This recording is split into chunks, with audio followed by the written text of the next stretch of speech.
देखो इस चैप्टर में अगला जो टॉपिक है कंसंट्रेशन पढ़ने वाले हैं। याद करो, देखो मेटलर्जिकल स्टेप पढ़े थे।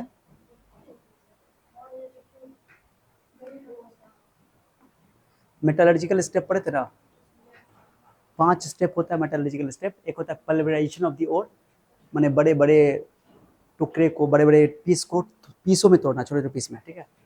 पल्वराइजेशन मतलब तोड़ फोड़ करना। कंसंट्रेशन ऑफ द ओर यानी कि उसमें से इम्प्योरिटी को अलग करना। तो ई वाला स्टेप तो कोई ज़्यादा हमारे लिए ज़्यादा ई नहीं है, क्योंकि इसमें मशीन तोड़ता रहता है, इसमें कोई ज़्यादा हमको पढ़ना नहीं है। But concentration of the ore यानी कि कैसे कौन कौन तरीके से ओर का कंसंट्रेशन किया जाता है वो पढ़ना है, ठीक है। उसका थर्ड टॉपिक इस पे जाएंगे। देखो कंसंट्रेशन ऑफ द ओर क्या बोलते हैं इसको, बोलो। और या इसको बोलते हैं ड्रेसिंग ऑफ द ओर, या इसका और नाम है इसका बेनिफेक्शन ऑफ द ओर। तीन तीन नाम है, ठीक है। इसका मतलब होता है कि जो भी ओर के अंदर इम्प्योरिटी मौजूद है उसको अलग करना, that is called concentration of the ore. Ore को यानी कि एक तरह का सकती सफाई करना। जैसे चावल में कंकर पत्थर होता है, कंकर पत्थर को सीधा हाथ से चुन के हटा लेते हैं। कंकर पत्थर गंदगी हुआ उसके लिए, चावल के लिए, तो उसको हटा देता है, वैसा ही है। तो अगर किसी मेटल को प्राप्त करना चाहते हो तो उसके ओर से प्राप्त करोगे। ओर जो है वो तुमको पहले उसको क्रश करना पड़ेगा, तोड़ना पड़ेगा, बड़े बड़े टुकड़े होते हैं उसके, लम्प्स होते हैं, उसको तोड़ना पड़ता है। तो पल्वराइजेशन पहला स्टेप हो गया। सेकंड स्टेप पड़े कंसंट्रेशन। एग्जाम में कंसंट्रेशन का मेथड पूछता है, कौन कौन मेथड से हम लोग पढ़ने वाले हैं, क्योंकि ओर का जो ओर में जो इम्प्योरिटी मौजूद है उसकी क्वालिटी प्रॉपर्टी के आधार पे हम लोग मेथड इस्तेमाल करते हैं। तो लिखा हुआ देखो, the removal of impurities from the ore is called concentration of the ore. अयस्कों से अशुद्धियां दूर करने की विधि को, अशुद्धियां, अशुद्धि मतलब गंदगी, ओके, इम्प्योरिटी, उसी को हम लोग बोलते हैं, बोलो इम्प्योरिटी को क्या बोलते हैं, इम्प्योरिटी को मैट्रिक्स या गैंग बोलते हैं, ठीक है ना, याद है। तो इस मेथड का नाम है कंसंट्रेशन, सफाई करने की विधि। यूज, अब इसका इस्तेमाल क्यों किया जाता है, तो यूज टू इसलिए ताकि ओर में इम्प्योरिटी हट जाए और ओर का कंसंट्रेशन बढ़ जाए। तो ओ use to increase the concentration of the ore in sample, ठीक है। चलो अब इसमें हम लोग दो मेथड पढ़ने वाले हैं कंसंट्रेशन का। कंसंट्रेशन का मेनली दो तरीका है। एक मेथड है फिजिकल मेथड, कौन मेथड बोलो, और दूसरा है केमिकल मेथड, ठीक है।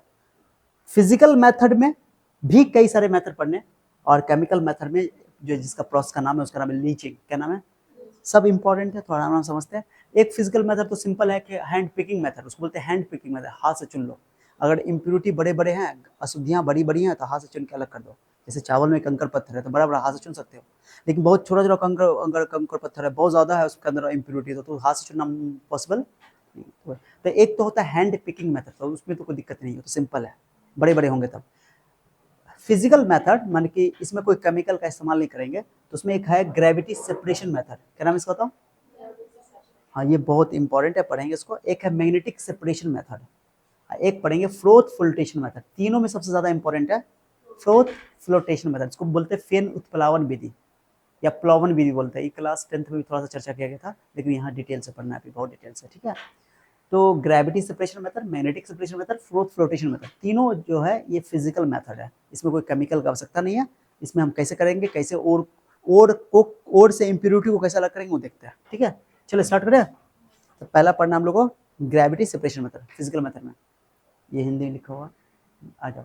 ग्रेविटी सेपरेशन मेथड, इसी का एक और नाम है हाइड्रोलिक वॉशिंग मेथड, या इसी का नाम है लेविगेशन। क्या चीज नाम है, मैंने हिंदी में जानते हो इसको क्या बोलते हैं, हिंदी में बोलते हैं गुरुत्वीय पृथक्करण विधि, नाम है हिंदी में, इस विधि का नाम है गुरुत्वीय पृथक्करण विधि। और एक और नाम है इसका हाइड्रोलिक वॉशिंग है ना, हिंदी में इसको बोलते हैं द्रव चालित धुलाई, ठीक है।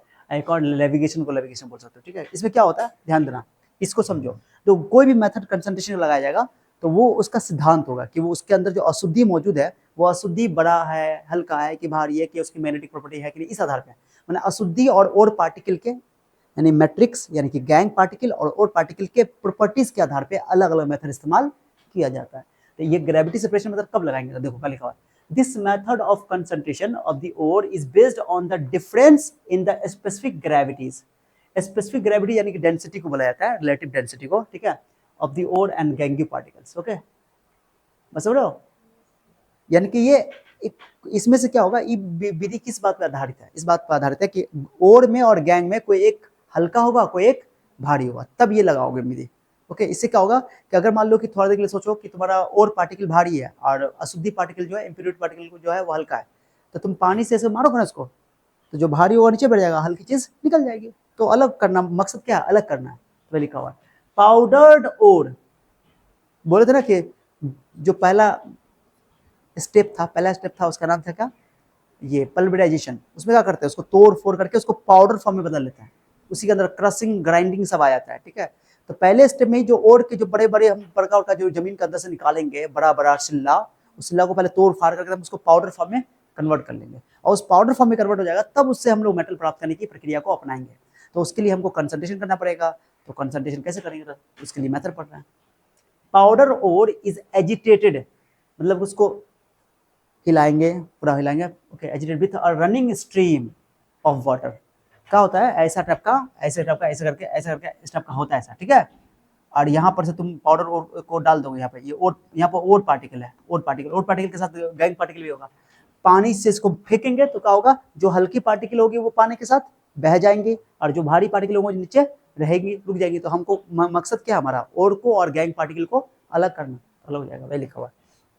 एजिटेटेड मतलब उसको पानी का प्रवाह डालेंगे, with running stream water. The lighter gangue particle, जो हल्के गैंग पार्टिकल है ना, यानी कि इस विधि में गैंग के पार्टिकल, अशुद्धि के पार्टिकल हल्के होते हैं, और जो और पार्टिकल है वो भारी होते हैं। तो और पार्टिकल रह जाते हैं ग्रेविटी के कारण, ग्रेविटी ज्यादा लग रहा है उसका, तो नीचे रह जाएंगे, और बाकी और जो गंदगी के पार्टिकल है, अशुद्धि के पार्टिकल यानी इंप्योरिटी के पार्टिकल, गैंग पार्टिकल, वो पानी के साथ बह जाता है, अलग हो जाता है, लिखा हुआ है।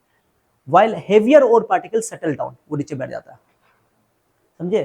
तो 100 बात की एक बात, ग्रेविटी सेपरेशन मेथड, नाम क्यों पड़ा ग्रेविटी सेपरेशन, क्योंकि और गैंग, और गैंग पार्टिकल में से कोई एक हल्का होगा, कोई एक भारी होगा। तो ये पॉइंट याद रखिए, उनके स्पेसिफिक ग्रेविटीज के में डिफरेंस होता है। क्या होता है, difference in the specific gravity, मतलब डेंसिटी में अंतर होता है, एक हल्की होती है, एक भारी होती है। कौन हल्की होती है, देख लो, गैंग के पार्टिकल्स हल्की होती हैं, लाइटर, और जो और के पार्टिकल होती है वो हेवियर होती है, भारी होती है। और जब पानी का प्रवाह इसमें डालोगे, तो जो हल्की पार्टिकल होगी पानी की धारा के साथ, जो हल्की थी वो ये किसके पार्टिकल हल्की थी, गैंग के पार्टिकल पानी के साथ बह जाएगा, और के पार्टिकल ग्रेविटी के कारण नीचे सेटल हो जाएगा, तो वो अलग हो जाएगा, अलग करना मकसद था। इसी बोलते हैं ग्रेविटी सेपरेशन मेथड। किसके लिए लगता है, एग्जाम्पल इस लगता है ऑक्सीजनेटेड ओर के लिए, ऑक्साइड और कार्बोनेटेड ओर जिसमें ऑक्सीजन है उसके लिए ग्रेविटी सेपरेशन मेथड लगता है, समझा गया। तो पहले पॉइंट तो इसमें क्या याद रखोगे कि किस सिद्धांत पे काम करता है, तो बोलोगे यह ग्रेविटी सेपरेशन मेथड ये और गैंग पार्टिकल के डेंसिटी के में डिफरेंस पर आधारित है। अगर दोनों का डेंसिटी अगर सेम होता, दोनों का वेट अलग सेम होता, दोनों का वेट अगर सेम होता, अलग हो पाएगा, नहीं हो पाएगा। ग्रेविटी सेपरेशन से तुम अलग नहीं कर सकते उसको, अगर दोनों का डेंसिटी सेम है तो। दोनों का चूंकि स्पेसिफिक डेंसिटी अलग है, यानी कि हल्का है, भारी है, तो तुम आराम से इसको अलग कर सकते हो इस मेथड से। ओके भाई, बात लिखा हुआ समझ में आ गया भाई, लिखा हुआ है ये तुम लोग ना ये वाला इंपॉर्टेंट बात याद रखना, ठीक है। हाँ चलो ना, तोड़ हाँ, ग्रेविटी सेपरेशन मेथड मैंने यहाँ लिख दिया अच्छा सा, वो तो वहाँ था, वो तो बुक्स जैसा लिखा हुआ था, याद करने के लिए तुम्हारे पास ये याद करने के लिए, ठीक है। It is a physical method, पहली बात तो ये कि फिजिकल मेथड है। प्रिंसिपल क्या है, it is based on the difference in densities of ore and gangue particle. Okay, ये gangue particles are lighter, Gangu Teli, लेकिन गंग पार्टिकल यानी कि अशुद्धि के पार्टिकल हल्के होते हैं, और particles are heavier. Okay, it is used for carbonate और ऑक्साइड। इतना याद रखना, बस तुमको ये याद करना है कि अगर ग्रेविटी सेपरेशन में कुछ पूछता है तो तुमको ये पॉइंट याद रखना है, ये अपने हाथ का याद करने के लिए लिखा हुआ है, ठीक है, सिंपल नोट्स में, ठीक है। चलो, अब दूसरा मेथड है मैग्नेटिक सेपरेशन। क्या चीज है, मैग्नेटिक सेपरेशन मेथड कहाँ पे लगाते हैं, सुना अच्छा सा। मैग्नेटिक सेपरेशन कौन बताओ, पहले थ्योरी देख लेना, बाद में लिखना, पहले यहाँ देख लो। पहले मैग्नेटिक सेपरेशन मेथड देखो, ये कहाँ पे लगाना है, अगर और पार्टिकल और गैंग पार्टिकल में कोई एक मैग्नेटिक कैरेक्टर का हो, माने मैग्नेट की ओर अट्रैक्ट हो, माने कोई भी तुम और को अगर तुम सब कंसंट्रेट कर रहे हो, तो उसमें और गैंग पार्टिकल में से कोई एक मैग्नेटिक कैरेक्टर का होना चाहिए, माने चुंबक के प्रति आकर्षण शो दिखाने वाला होना चाहिए। तो एक मैग्नेट की ओर अट्रैक्ट हुआ, एक मैग्नेट की ओर कोई अट्रैक्शन शो न करे, माने एक मैग्नेटिक में करेक्टर रखता हुआ, एक नॉन मैग्नेटिक करेक्टर, तब ना तुम उसको अलग कर पाओगे। कभी कभी देखते हो कि चुंबक लेते हैं, जो भी छोटा छोटा लोहा का पत्थर सब होता है, जो चावल में या किसी दाना मिला होता है, तो चुंबक लेके लोग चुपका के उसको निकाल देते हैं, नहीं निकाल देते हैं, क्यों, क्योंकि वो जो मैग्नेटिक करेक्टर का होगा अलग हो जाएगा उससे, इसी में। तो लिखा, इसीलिए इसका नाम है मैग्नेटिक सेपरेशन मेथड। इसका नाम हिंदी में बोलते हैं इसको चुंबकीय पृथक्करण विधि। ये किस पे आधारित है? इफ द ओर और impurity is magnetic nature, is of magnetic nature, then this method is used for its concentration. ठीक है, अगर एस्को में ओर में या गैंग में से कोई एक मैग्नेटिक कैरेक्टर रखता हो, दोनों नहीं होना चाहिए मैग्नेटिक कैरेक्टर का, कोई एक, तब लगाएंगे। ठीक है, क्लियर हो गया? इसमें क्या है, मान लो कि तुम थोड़ा के लिए कि ये एक तरह का रोलर है, ये बेल्ट जो चलता था आटा चक्की वाला मशीन जो होता है अभी, ओके, तो क्या होता है कि उस ओर को तुम यहाँ डाल के डाल दो, उसमें ओर भी है और गैंग भी है। अब मान लो कि तुम्हारा ये जो ये रोलर है, ये रोलर तुम्हारा मैग्नेटिक कैरेक्टर, मैग्नेटिक का है, माने मैग्नेट है, समझे? रोलर जो क्या है, तो अगर तुम इसके बेल्ट पर रख रहे हो तो धीरे धीरे आता जाएगा। अगर और मान लो कि तुम्हारा मैग्नेटिक है, क्या बताओ, तो और चिपका रहेगा, क्या रहेगा बोलो, ये और जो है इसके साथ चिपका रहेगा ज्यादा देर तक, दूर जाके गिरेगा, माने इधर आके नजदीक नीचे आके गिरेगा नीचे, और जो और के पार्टिकल वो जो चुंबक से चिपकेगा नहीं, वो दूर जाके गिर जाएगा, नहीं? तो दोनों का हो जाएगा अलग अलग। तो जो चुंबकीय प्रकृति का होगा, मैग्नेटिक कैरेक्टर का, वो नजदीक आके गिरेगा, वह तो पूरा घूमते घूमते घूमते नीचे तब जाके नीचे गिरेगा, क्या चिपका रहेगा बहुत देर तक, ये चिपकेगा नहीं तो दूर फेंका जाएगा, क्या ये चल रहा है ना ये बेल्ट, इसलिए इसका नाम रखा गया मैग्नेटिक सेपरेशन मेथड। तो जो नॉन मैग्नेटिक पार्टिकल होगा वो यहाँ आएगा, मैग्नेटिक पार्टिकल नजदीक आके गिर जाएगा, इसलिए इसका नाम रखा गया मैग्नेटिक सेपरेशन मेथड। ठीक है, जैसे एग्जांपल के तौर पे ये Fe3O4 आयरन का, या इसको बोलते हैं मैग्नेटाइट, याद है? और ये गैंग है उसके अंदर SI2, माने इसमें गैंग होता है तुमको SI2 जो कि नॉन मैग्नेटिक है, ये मैग्नेटिक कैरेक्टर है, कौन रखता है ये तुम्हारा नॉन मैग्नेटिक कैरेक्टर है। अब तुम इसको उठा कर रखोगे तो मैग्नेटिक वाला ये यहाँ पर और पार्टिकल यहाँ गिर जाएगा, और जो नॉन मैग्नेटिक SI2 है वो यहाँ गिर जाएगा, अलग हो जाएगा। अरे समझे? एक और एग्जांपल है SNO2 जो कि और है, और ये तुम्हारा गैंग है FeWO4, इसको वोल्फ्रेमाइट बोलते हैं, ये मैग्नेटिक कैरेक्टर रखता है, ये मैग्नेटिक है और ये नॉन मैग्नेटिक है, तो ये वाला मैग्नेटिक वाला नजदीक गिर जाएगा और ये दूर गिर के अलग हो जाएगा, अलग करना मकसद है। तो एग्जांपल है, दोनों एग्जांपल दे दिया कि एक में और मैग्नेटिक है और एक में और तुम्हारा नॉन मैग्नेटिक है, देख रहे हो? और एक में तुम्हारा गैंग नॉन मैग्नेटिक है और एक में गैंग जो तुम्हारा मैग्नेटिक है। ठीक है, तो दोनों एग्जांपल हमने कर दिया। अब इसको लिखेंगे सर, तो यहाँ लिखा हुआ है, सिंपल 2-3 लाइन लिख दूंगा बस, हो गया मैग्नेटिक सेपरेशन मेथड लिखने के लिए ये वाला। ठीक है, याद करने के लिए, मैंने लिखना तो सब लिख लेना, बट याद करने के लिए बस ये। It is a kind of physical method, पहली बात तो ये फिजिकल मेथड है। Principle, it is based on difference in magnetic property of ore and gangue particle, है ना? ओर और गैंग पार्टिकल का मैग्नेटिक कैरेक्टर अलग अलग होना चाहिए। ओके, समझा गया? एग्जांपल तुमको ऑलरेडी यहाँ पे, सॉरी गाइस, यहाँ दो एग्जांपल दे दिया, ये लिख दोगे दोनों एग्जांपल वहां पे, क्लियर हो गया? 2 मेथड हो गया। पहला हो गया ग्रेविटी सेपरेशन मेथड, पानी का प्रवाह मारो, जो भारी होगा वो नीचे बैठ जाएगा, दो हल्का वाला पानी के साथ बह जाएगा। दूसरा हो गया मैग्नेटिक सेपरेशन मेथड, इसमें ओर और गैंग पार्टिकल दोनों में से कोई एक मैग्नेटिक कैरेक्टर का होना चाहिए, तो जो मैग्नेटिक वाला होगा वो नजदीक आके गिरेगा, जो तुम्हारा नॉन मैग्नेटिक होगा दूर जाके फेंका जाएगा। ओके, रोलर के ऊपर। ठीक है, डायग्राम बनाने की जरूरत एग्जाम में नहीं पड़ेगी। ठीक है, समझ बात को, एग्जाम्पल याद रखना, ये ज्यादा इंपॉर्टेंट है, सबसे ज्यादा क्वेश्चन अगर पूछा है तो किसमें आया, ये लॉन्ग टाइप भी इस पे क्वेश्चन पूछा हुआ है, शॉर्ट टाइप भी पूछा हुआ है, एमसीक्यू भी पूछा हुआ है। फ्लोटेशन मेथड, क्या नाम है इसका बताओ? हाँ, मैंने हिंदी में इसको बोलते हैं फेन उत्प्लावन विधि। फेन उत्प्लावन, नाम है फेन, फ्लोट मतलब फेन होता है झाग, इसमें झाग का कोई ना कोई कहानी है, तो इसको थोड़ा ढंग से समझो, बहुत अच्छे से। ओके, मैं तुमको समझाता हूँ क्या होता है इसमें। देखो डायग्राम यहाँ ले रखे हो, ये देखो, ये डायग्राम देखो, डायग्राम दिख रहा हो? हाँ, ये डायग्राम से अच्छा अपना डायग्राम जो हम बनाए, ये देखा था तुमको, दिख रहा हो? ओके, ध्यान सुनना क्या होता है, ये मैं तुमको अभी अच्छा समझा रहा हूँ। इसके अंदर क्या करते हैं कि ये और के पार्टिकल, गोल कुछ काला दिखाई दे रहा है, और के पार्टिकल है, ओके, गैंग पार्टिकल है। क्या होता है कि जो और के पार्टिकल होते हैं, ये उस और के लिए लगता है, पहली बात तो याद रखना कि फ्लोटेशन सल्फाइड और के लिए लगता है, कौन और के लिए? अक्सर सल्फाइड और में जो और के पार्टिकल होते हैं वो ऑयल में डिसॉल्व होते हैं, माने ऑयल में घुलते हैं, पानी में नहीं घुलते हैं। और जो उनके गैंग पार्टिकल होते हैं वो पानी में घुलते हैं, और में लिखा हुआ है, वर्कर में क्या बोल रहा हूँ। तो क्या करते हैं, मान कि इनका क्या प्रॉपर्टी होता है, प्रॉपर्टी क्या, जैसे ग्रेविटी सेपरेशन में दोनों का वेट अलग अलग होना चाहिए, डेंसिटी अलग होना चाहिए, मैग्नेटिक सेपरेशन में दोनों में से कोई एक मैग्नेटिक कैरेक्टर होना चाहिए, तब ना अंतर रहेगा, तो ना तुम उसको अलग कर पाओगे। और यहां पर है कि और गैंग की पानी में घुलने की प्रॉपर्टी अलग अलग है, पानी और तेल में, यही बोलो, तेल में घुलने की प्रॉपर्टी अलग है, दोनों की वेटेबल प्रॉपर्टी अलग है, एक पानी में घुलता है, एक तेल में घुलता है, ये गुण अलग है, दैट्स व्हाई हम इसका इस्तेमाल करके इसको अलग कर सकते हैं। तो क्या करते हैं इसके अंदर, ध्यान दो, थ्योरी देखो पहले, मैं अभी तुमको समझाता हूँ, ये सारी बातें सब समझाता हूँ, क्या लिखा हो पढ़ो इसको पहले। क्या लिखा हुआ है, पढ़ो इसको, क्या लिखा, बहुत डिटेल से पढ़ना पड़ेगा इसको, बहुत इंपॉर्टेंट है। This method is mainly use for the concentration of sulphide road. पहला पॉइंट सबसे ज्यादा इंपॉर्टेंट है, क्या है जो याद रखना है, एग्जाम में सीधे सीधे पूछा हुआ है एमसीक्यू सीधे, कि फ्रोथ फ्लोटेशन मेथड किसके लिए अप्लाई किया जाता है, सल्फाइड ओर के लिए। समझ में आ गया, किसके लिए इस्तेमाल किया जाता है, एकदम सीधे सीधे पूछ देगा कि सल्फाइड ओर के लिए मेनली कौन सा कंसंट्रेशन का मेथड इस्तेमाल किया जाता है, तो बोलोगे froth flotation method sulphide ore के लिए, ठीक है। पहला पॉइंट, ये किस पे आधारित है, this method is based on the different waiting property, जो वेटिंग प्रॉपर्टी, ओके, वहां पर डिफरेंट डेंसिटी, सेकंड वाला में मैग्नेटिक डिफरेंट मैग्नेटिक कैरेक्टर, और यहाँ पर different waiting property, okay. Different waiting ना, इसके भींगने की गुण अलग अलग है, एक पानी में भींगता है, एक तेल में भींगता है, बात समझ रहा है, यही है।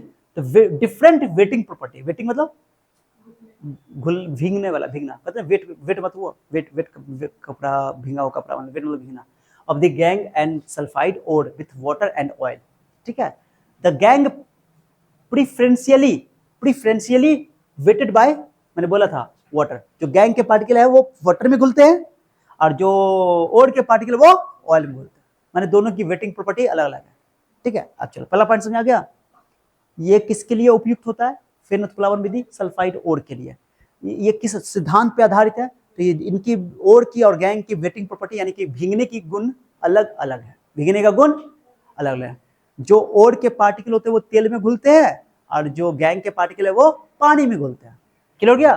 अब चलो, अब इसमें क्या करते हैं, इंपॉर्टेंट बात सुनना अच्छा सा, पहले तो ये मैं इसको तुम्हारे लिए डब्बा में पैक कर देता हूँ कि तुमको जो याद रखना है वो याद रखना है, कौन याद रखना है यहाँ पे सबसे ज्यादा इंपॉर्टेंट, जो हाईलाइट करना है, इसको हाईलाइट किया जाता है, जब भी तुम नोट्स बनाते हो तो उसको ऐसे हाईलाइट करते हैं, और यह वो कौन प्रॉपर्टी पे डिपेंड करता है, वेटिंग प्रॉपर्टी, वेटिंग प्रॉपर्टी यानी कि भींगने की प्रॉपर्टी, ओके। ये चीज याद होना चाहिए आपको, सबसे ज्यादा इंपॉर्टेंट यही है, ठीक है। इसको मैं हाईलाइट कर रहा हूँ, तुम अपना वाइटर लेकर के, हाईलाइटर लेकर के इसको हाईलाइट कर सकते हो, ठीक है। उसके अलावा यहाँ पर है the substance added are usually of 3 types, उसमें क्या करते हैं कि जब हम लोग फ्रोथ फ्लोटेशन का मेथड कर रहे हैं तो उसमें कुछ सब्सटेंस क्या किया जाता है, केमिकल सब्सटेंस उसमें ऐड किया जाता है, क्यों किया जाता है वो समझ में आएगा थोड़ा देर को। एक है फ्रोथर्स, क्या नाम है इसका, फ्रोथर्स। अब देखो डायग्राम को देखो अच्छा से, देखोगे ओरिजिनल डायग्राम पहले देखो, ओके, डायग्राम देखो, ये जो है तुमको अंदर में सल्फाइड ओर है, काला काला जो देख रहे हो सल्फाइड ओर है, सल्फाइड ओर के पार्टिकल ऑयल में घुलते हैं ना। अब व्हाट, और उसके बाद क्या करते हैं कि ये गैंग के पार्टिकल नीचे बैठे हुए, ठीक है, ग्रेविटी के कारण बैठ जाता है, तो पानी में घुलते हैं गैंग के पार्टिकल, ठीक है। क्या करते हैं इसमें, क्या करते हैं कि व्हाट बोल दिए कि इसके अंदर भीगने के गुण अलग अलग है, और जब ओर को तुम पीसे हुए ओर को, पाउडर ओर को डालोगे तो इसमें गैंग भी है और ओर के पार्टिकल भी है, तो ऑब्वियसली कि तुमको इसमें ऐसा करना पड़ेगा कि इसमें तेल भी डालना पड़ेगा, पानी भी डालना पड़ेगा, तो तेल और पानी को मिला करके हम क्या करते हैं, इसको घूम हिला देते हैं ताकि झाग बने, आज झाग बनेगा तो तेल बुलबुला बनेगा ना, तो तेल का है तो तेल में कौन घुल जाएगा, ओर के पार्टिकल, और जब झाग जो है नीचे तो रहता नहीं है, वो हल्का होता है, वो ऊपर चला जाएगा, इसलिए इसका नाम रखा गया फेन उत्प्लावन विधि, फेन बनता है। तो पहले इसको झाग पैदा करना पड़ेगा ना, तो तेल और पानी को मिला देते हैं और झाग बनाते हैं, घुलते घुलते, ओके। और उसको झाग को और बढ़ाने के लिए जितना ज्यादा झाग बढ़ेगा और का पार्टिकल उतना ऊपर जाएगा, नहीं समझे, और का पार्टिकल ज्यादा ऊपर जाएगा, मैंने ज्यादा और के पार्टिकल ऊपर इकट्ठा हो जाएंगे, अलग कर लो आराम से, छान के उसको बाद में अलग कर लेंगे, वो अंदर नहीं। तो वॉट इसमें क्या करते हैं कि पानी के साथ एक पाइन का ऑयल इस्तेमाल कर लेते हैं, या पाइन का ऑयल या यूकोलिप्टस का ऑयल, कोई ऑयल इस्तेमाल कर लेते हैं, ऑयल के साथ तेल पानी को क्या करते हैं, मिश्रण करते हैं, तो वो पानी और तेल आपस में मिलता है नहीं, तो तेल तो नीचे रहना चाहेगा नहीं, तेल सब कहाँ जाना चाहेगा, ऊपर, तो और के पार्टिकल बुलबुला के साथ चिपकते चिपकते वो तेल के साथ ऊपर रहेगा, अब बाद में छान लेंगे, अरे क्लियर है। लेकिन झाग जितना ज्यादा होगा उतना अच्छा है इसके लिए, क्योंकि और ज्यादा वहां पे जमा हो गया, तो झाग बनाने के लिए क्या करते हैं, इसमें एक केमिकल इस्तेमाल करते हैं, वही समझा रहा हूँ, ठीक है। और जो देख रहे हो यहाँ से झाग बनाने के लिए क्या करते हैं, यहाँ से हवा भेजते हैं, ऐसा तरह का अंदर में होल होता है ताकि हवा जाए तो बुलबुला बने, क्या बने, अब बुलबुला बने, वहां से हवा का झोंका कंप्रेस एयर फेंका जाता है हवा, ठीक है, समझे। और यहाँ बबल में देखा, फ्रोथ बबल्स कैरिंग सल्फाइड और पार्टिकल, इसी में सल्फाइड के और होते हैं बबल में, और बाकी जो गैंग के पार्टिकल होते हैं वो ग्रेविटी के कारण नीचे सेटल डाउन हो जाए, क्योंकि पानी में घुलता है तो नीचे बैठ जाएगा, अरे समझे। अब बाद में इसको छान के बाहर निकाल लेंगे, तो देखो तो क्या क्या चीज ऐड किया जाता है, देख लो क्या क्या चीज ऐड किया जाता है, क्या क्या चीज ऐड किया जाता है, देखो मैं इसको थोड़ा व्हाइट कर देता तुम्हारे लिए, ठीक है गाइस, आ जाओ, लो थोड़ा व्हाइट कर दिया, ओके। कौन कौन सब्सटेंस ऐड किया जाता है गाइस, देखो देखो फ्रॉथर्स, क्या नाम है इसका, they generate a stable froth which rise to the top of the tank. ये किस लिए इस्तेमाल किया जाता है, जल्दी बोलो, किस लिए इस्तेमाल किया जाता है सर? ताकि झाग बने। फ्रॉथर्स मतलब वो केमिकल, वो चीज जिसको मिलाने से झाग बने। झाग ज्यादा से ज्यादा बनेगा तो वो ज्यादा से ज्यादा ऊपर जाएगा और पार्टिकल उसके साथ चिपक चिपक के ऊपर और ज्यादा जमा होगा। तो दे जनरेट अ स्टेबल फ्रॉथ, माने ज्यादा झाग पैदा करेगा, वो भी स्टेबल, ओके। तो which rise to the top of the tank, जो कि ऊपर टैंक के ऊपर जाएगा। Example of the frother is pine oil, जो तेल डाला गया था, तेल क्यों मिलाया गया था? ताकि झाग बने, पाइन का तेल, या यूकेलिप्टस का ऑयल है ना, या फैटी एसिड कोई भी, समझे? इसको बोलते हैं फ्रॉथर्स। फ्रॉथर्स क्या है? झाग पैदा करने वाला केमिकल, या यहाँ पर तेल पदार्थ बोलो, तो कोई भी सब्सटेंस जो झाग पैदा करेगा उसको बोलते होगा फ्रॉथर्स। तो यहाँ पर जो फ्लोटेशन मेथड में जो फ्लोटेशन टैंक है, जिस टैंक में ये काम करवाया जा रहा है उसको फ्लोटेशन टैंक बोलते हैं, उसके अंदर झाग पैदा होना चाहिए ना, तो झाग पैदा करने के लिए तेल मिलाते हैं पानी के साथ, ठीक है, चलो हो गया। उसके बाद है तुम्हारे पास कलेक्टर, क्या बताओ जाओ, या इसको बोलते हैं floating agent, okay. These attach themselves by a polar group of the granules of the ores, ओर के पोलर ग्रुप से चिपक जाता है, और which then becomes water repellent and pass on into the froth। क्या होता है कि ये वो केमिकल है जो हेल्प करेगा किसमें? वो झाग से जो ओर चिपकेगा ना, फेन से, बुलबुला से ओर चिपकेगा, तो ओर का केवल एक पोलर पार्ट को चिपकाएगा और बाकी जो पार्ट होगा वो चिपकेगा नहीं, तो उसका होगा वाटर से रिपेल होगा तो ये जल्दी जल्दी ऊपर जाएगा, ले माने हेल्प करेगा इसको झाग को ओर से चिपकाने में, ऐसे समझो, ठीक है।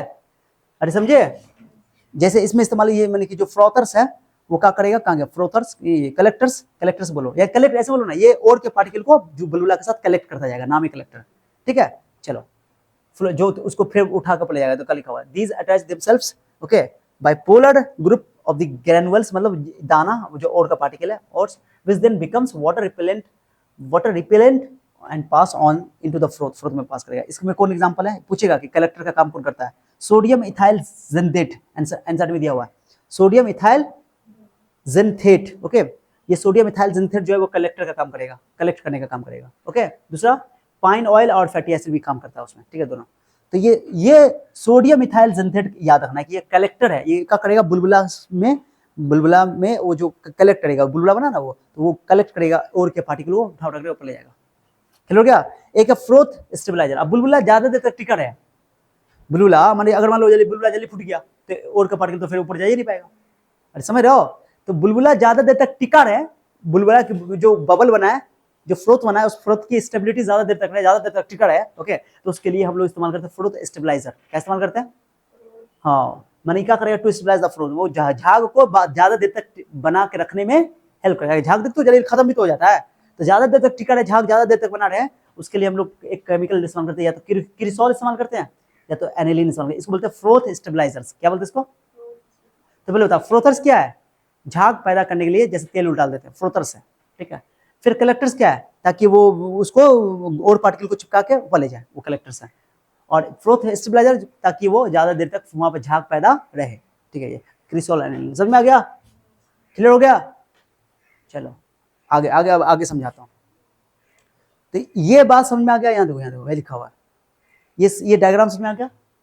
वही समझाया कि ये इसको बोलते हैं फ्रोथ, ये इसको बोलते हैं फ्लोटेशन टैंक। क्या बोलते हैं? यहाँ से एयर पास कर दिया, और के पार्टिकल है, वाटर के ऑयल है, वाटर प्लस ऑयल डाल दिया गया इसके अंदर, और एजिटेटर यानी कि इसको क्या करेंगे, इसको पकड़ के घुमाएंगे, घूमेगा, ये ऐसे घूमेगा, हवा भी डालेंगे, अब घूमेगा तो ये जल्दी जल्दी ज्यादा बुलबुला बनेगा, झाग ज्यादा बनेगा, झाग के साथ और पार्टिकल ऊपर जाता जाएगा, और के पार्टिकल ऊपर जमा होता जाएगा बुलबुला के साथ, और जो गैंग के पार्टिकल वो नीचे बढ़ जाएंगे, इसको छान के अलग कर लेंगे आराम से, और पार्टिकल अलग हो जाएगा, गैंग के पार्टिकल अलग हो जाएंगे, ठीक है, समझ में आ रहा है? अरे क्लियर है? तो भाई लिखा हुआ। अब चलो आगे एक और टर्म है तुमको, डिप्रेशेंट। कौन कौन टर्म इस्तेमाल कर लिया अभी फिल्म प्रवाद विधि में? फेन यानी फ्रोथ फ्लोटेशन मेथड में एक पहले इस्तेमाल कर लिया कलेक्टर, जो कि पाइन ऑयल वगैरह, ओके सॉरी कलेक्टर नहीं, फ्रोथर्स जो झाग पैदा करने में हेल्प करेगा, कलेक्टर जो है उसको और के पार्टिकल को खजीट के ऊपर ले जाने में हेल्प करेगा, और एक इस्तेमाल किया फ्रोथ स्टेबलाइजर, जो कि झाग को ज्यादा देर तक टिके रहने में हेल्प करेगा। समझी बात को? चलो एक टॉपिक एक टर्म है जिसका नाम है, बोलो, डिप्रेशन। क्या नाम है बताओ? ये डिप्रेशन क्या होता है? डिप्रेशन क्या होता है? ध्यान से, ये थोड़ा इंपॉर्टेंट है, सबसे ज्यादा इंपॉर्टेंट है, पूछा हुआ एग्जाम में शॉर्ट टाइम में ये भी आ जाएगा, डिप्रेशन क्या होता है, ठीक है। तो सुनो, These reagent deactivate or depress the flotation property and help in the separation of the different sulfide ore and present in mixture. सुनो, कभी कभी क्या होता है कि तुम कोई पहले बोल दिया कि जो फ्लोट फ्लोटेशन मेथड है वो सल्फाइड ore के लिए लागू होता है, किस लिए लागू होता है? अब मान लो कि सल्फाइड ore दो दो है, मतलब दो अलग अलग टाइप का सल्फाइड ore है। एक लेड सल्फाइड है, यानी कि जिसको बोलते हैं गैलेना, याद है? ये गैलेना है, अरे क्या बोलते हैं इसको? गैलेना। और जिंक सल्फाइड को क्या बोलते हैं? नाम याद है? ये क्या है? ये जिंक सल्फाइड और लेड, ये नहीं बताए थे? क्या नाम है? नाम बताओ इसका।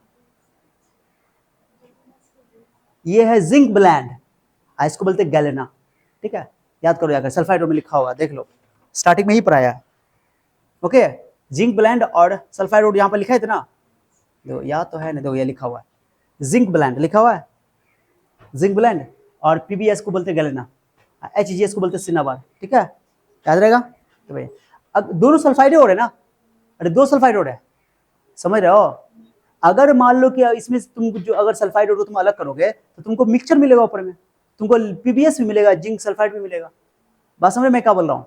हमको सिर्फ चाहिए, मान लो हमको सिर्फ चाहिए पीबीएस, मान लो हमको खाली पीबीएस चाहिए, हमको जिंक सल्फाइड नहीं चाहिए, मिक्सचर नहीं चाहिए, मिक्सचर नहीं चाहिए, हमको कोई एक चाहिए, जबकि वहां पे मिक्सचर मौजूद है। तो जब भी फ्लोट फ्लोरेशन मेथड में अगर सल्फाइड का मिक्सचर मौजूद है तो हम लोग क्या करते हैं कि उसमें सबको एक प्योर एक ही सल्फाइड चाहिए, तो एक सल्फाइड को खत्म करना पड़ेगा।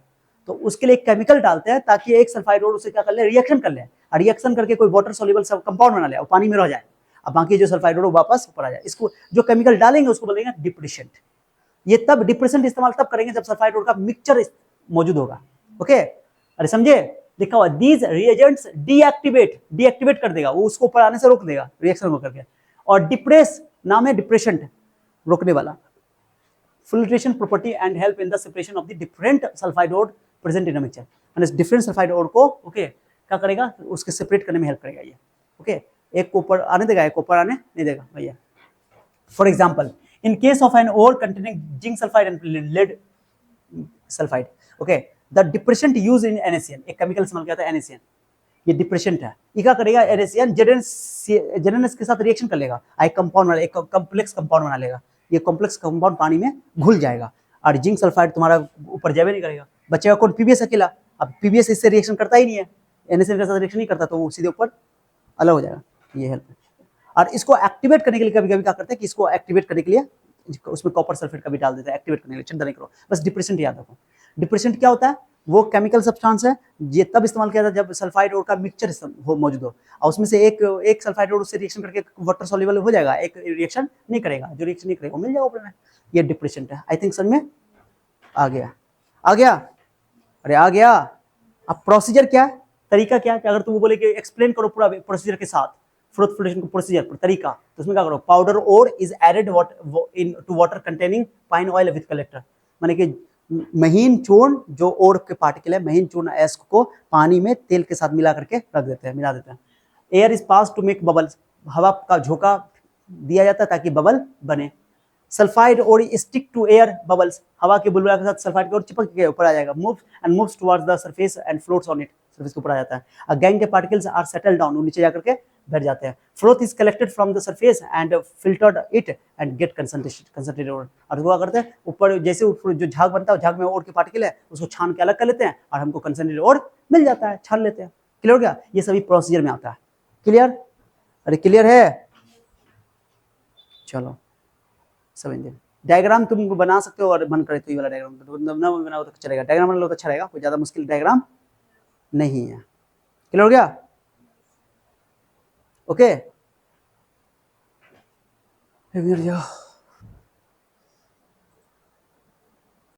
हो गया होगा, चलो।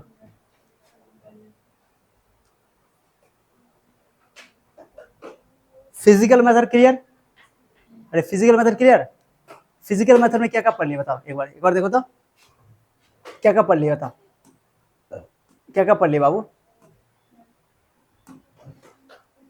3 मेथड था फिजिकल मेथड में। फिजिकल मेथड में ग्रेविटी सेपरेशन मेथड, ये ओर और गैंग पार्टिकल के डेंसिटी पर बेस्ड होता है, डेंसिटी में डिफरेंस के आधार पर एक हल्का होता है एक भारी होता है। ठीक है।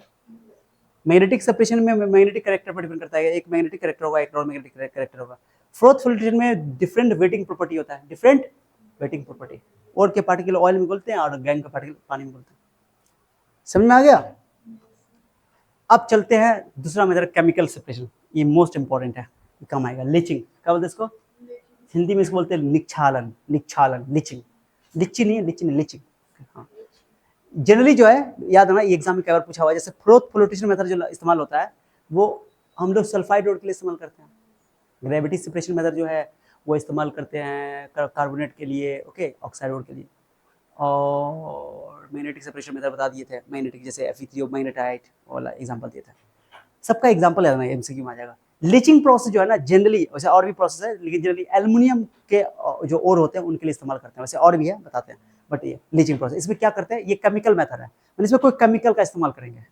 अब वो केमिकल डालने से क्या होगा कि वो या तो ओर से या तो वो गैंग के पार्टिकल से रिएक्शन करके वाटर सोल्यूबल छान के अलग कर लेंगे, अलग हो जाएगा, मैंने ऐसा प्रॉपर्टी होगा। तो लिखा हुआ पहले सुनो, in this process we use suitable agent, एक केमिकल इस्तेमाल करेंगे suitable agent which react with ore, जो ओर से तो रिएक्शन करेगा to form water soluble complex while impurities remain insoluble. Aluminium, gold, silver, समझे? अलवा, आगे आओ, ठीक है? ठीक, एल्युमिनियम, गोल्ड, सिल्वर, ये इसके लिए, ठीक है? ये इसके लिए इस्तेमाल किया था लीचिंग, ठीक है? फिर मैं बोल रहा हूँ इसमें कोई केमिकल इस्तेमाल किया जाता है जो ओर से रिएक्शन करके वाटर सोल्यूबल कंपाउंड बनाएगा, समझ आ रहा है? और इंप्यूरिटी से रिएक्शन करेगा नहीं, तो इंप्यूरिटी पानी में इनसॉल्युबल है, छान के क्या कर लेंगे, अलग कर लेंगे, खत्म भैया। तो एल्युमिनियम के लिए सुनो, एल्युमिनियम का ओर है, जैसे कुछ एग्जांपल देता हूँ। सबसे ज्यादा एल्युमिनियम का जब हम लोग डिटेल पढ़ेंगे पूरा लॉन्ग टाइम में तो उसको भी बताएंगे। एल्युमिनियम का चीफ ओर क्या होता है? बॉक्साइट, नाम सुने हो? अरे बॉक्साइट होता है ना, होता है बॉक्साइट का फॉर्मूला Al2O3 ये एल्युमिनियम का चीफ ओर है। चीफ मतलब मुख्य, मेन, चीफ मिनिस्टर, सुनते ना, मुख्यमंत्री, तो ये मुख्य ओर है, ठीक है? रेड बॉक्साइट, दो कई तरह का बॉक्साइट होता है, red bauxite and white bauxite. नाम क्यों है रेड बॉक्साइट जानते हो? रेड बॉक्साइट में Fe2O3 जो लाल कलर का है ये गैंग है, ये गैंग है, दो गैंग। एल्युमिनियम के अंदर गैंग या तो Fe2O3 मेजरली होता है तो गैंग दोनों, माने Fe2O3 होता है, SiO2 यानी सिलिका भी होता है दोनों, और भी होता है, बट मेजर मतलब ज्यादा अमाउंट में। अगर Fe2O3 मेजर गैंग पार्टिकल है, मेजर माने ज्यादा मात्रा में, तो उसका कलर दिखेगा लाल, क्योंकि इसका खुद का कलर होता है लाल, तो लाल दिखेगा, तो उसको बोलते हैं रेड बॉक्साइट। तो बोले रेड बॉक्साइट के अंदर मेजर इंप्योरिटी कौन है? तो बोलोगे Fe2O3। और व्हाइट बॉक्साइट के अंदर ओके, व्हाइट बॉक्साइट के अंदर मेजर जो होता है गैंग वो SiO2, बालू, व्हाइट कलर का बालू ही नहीं सुनते, वो बालू जो आता है, बालू, ठीक है? तो ये मेजर गैंग है किसके अंदर? रेड बॉक्साइट के अंदर।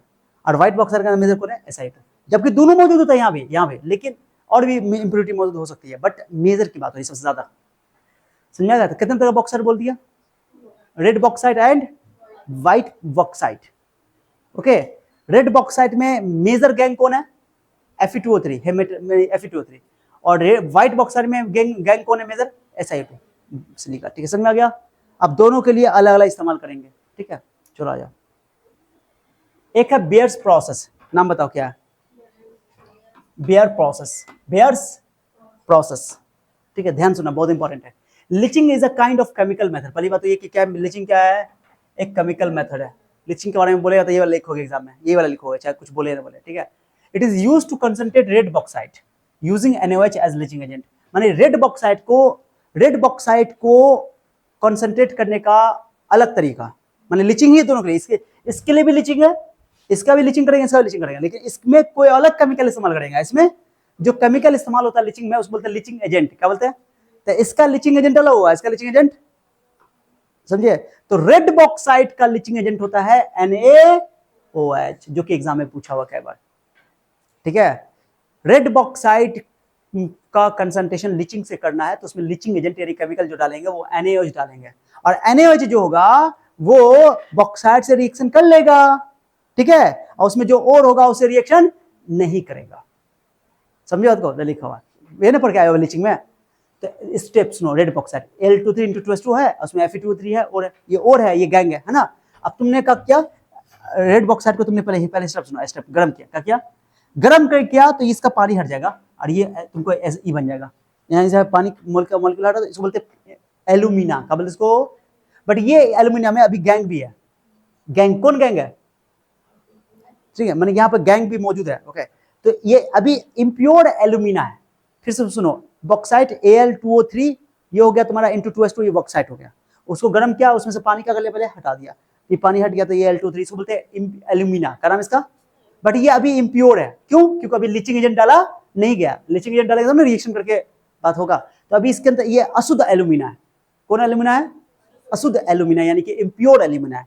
अब इस एल्यूमिना के अंदर हमने क्या सुना घर से, NOH डाल दिया, क्या डाल दिया, NOH डाल दिया। अब तुमको पता है कि NOH जो है वो इसके और के पार्टिकल के साथ तो रिएक्शन करेगा, ओके, और वाटर सॉल्युबल कंपाउंड बनाएगा, कॉम्प्लेक्स बनाएगा, लेकिन इसमें जो मौजूद इम्प्योरिटी है जो कि Fe2O3 है, गैंग पार्टिकल, वो उसके साथ रिएक्शन नहीं करेगा। क्यों नहीं करेगा, देखो ये भी बेसिक नेचर का, ये भी बेसिक नेचर का, दोनों बेसिक नेचर का, बेस रिएक्शन नहीं करेगा, no reaction, no reaction.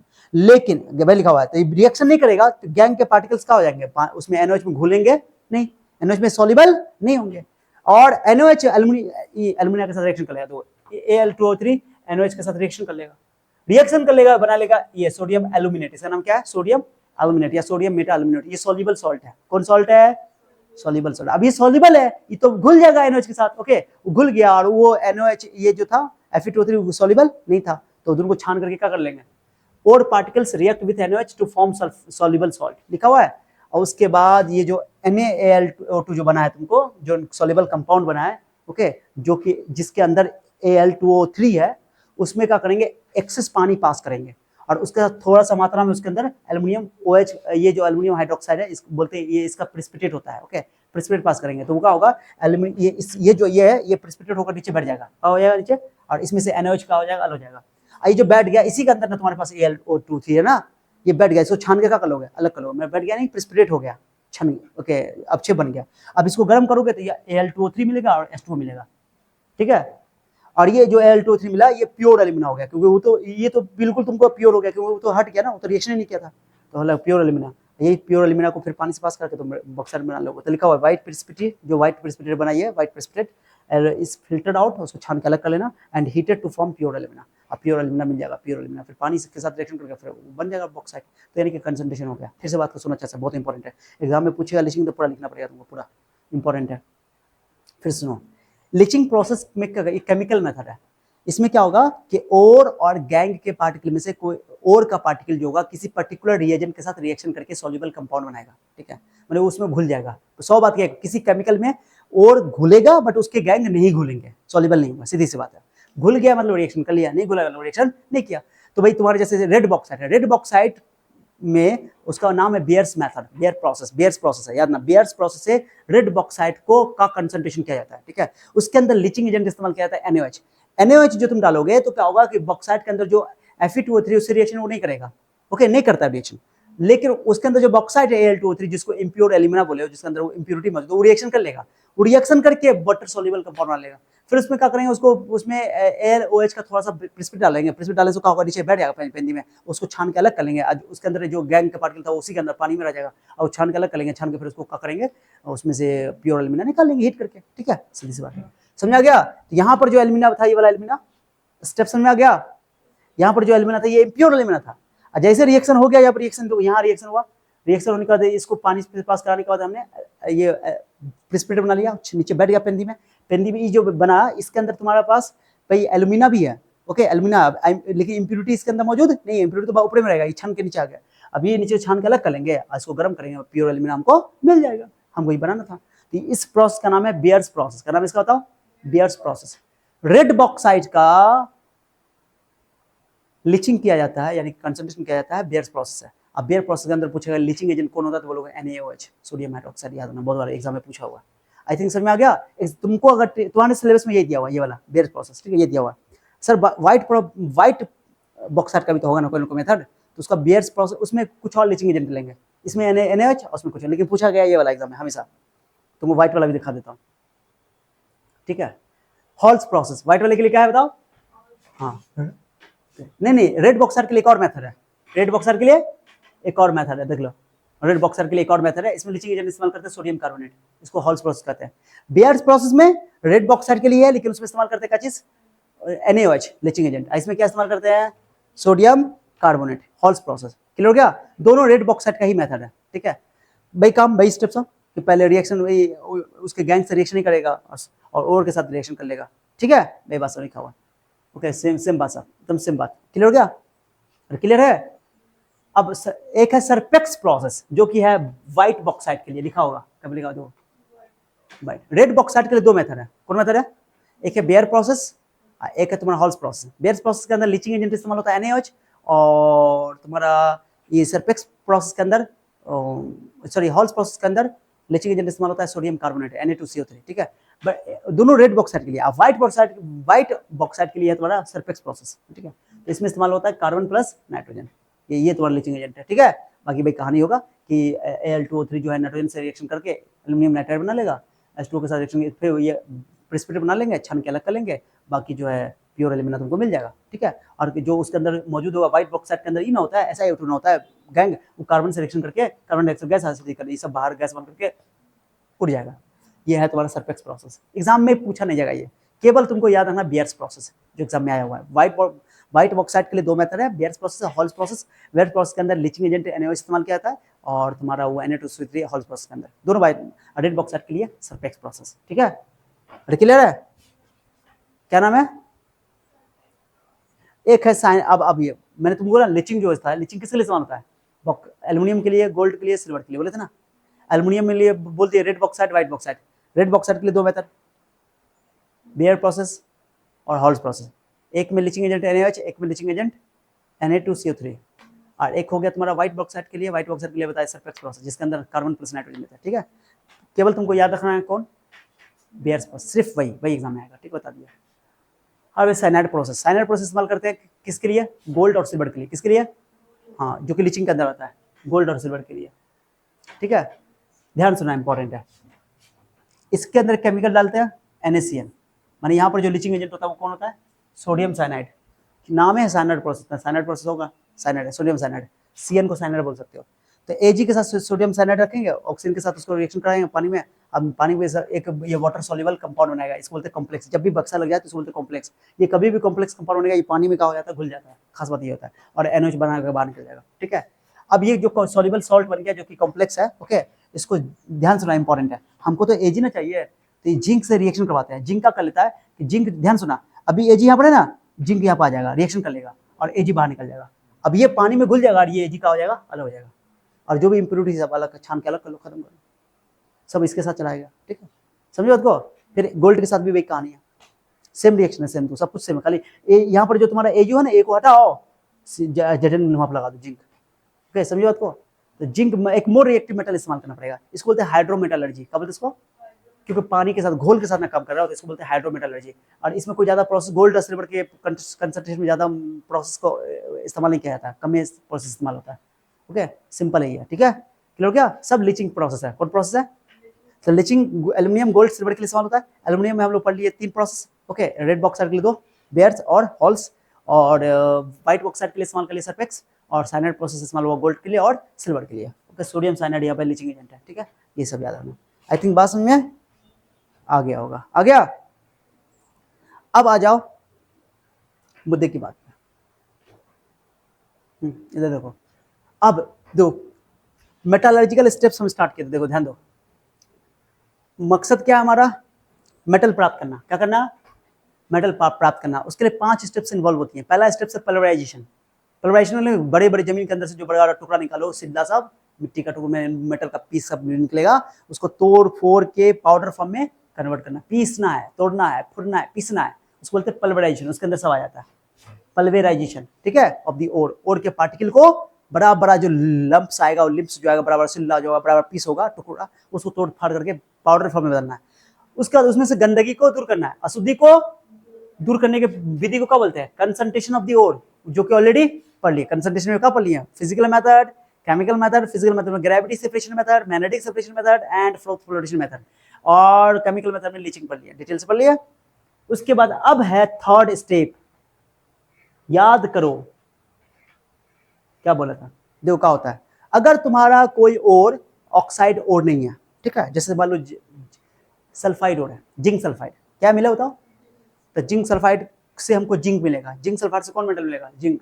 Zinc प्राप्त करना है तो पहले भाई जिंक के बड़े बड़े, जिंक सल्फाइड के बड़े बड़े मिनरल निकालेंगे जमीन के अंदर से, उसको तोड़ फोड़ के पाउडर फॉर्म में डालेंगे, फिर उसका फ्लोटेशन मेथड से कॉन्सेंट्रेशन करके उसमें से गंदगी निकाल लेंगे।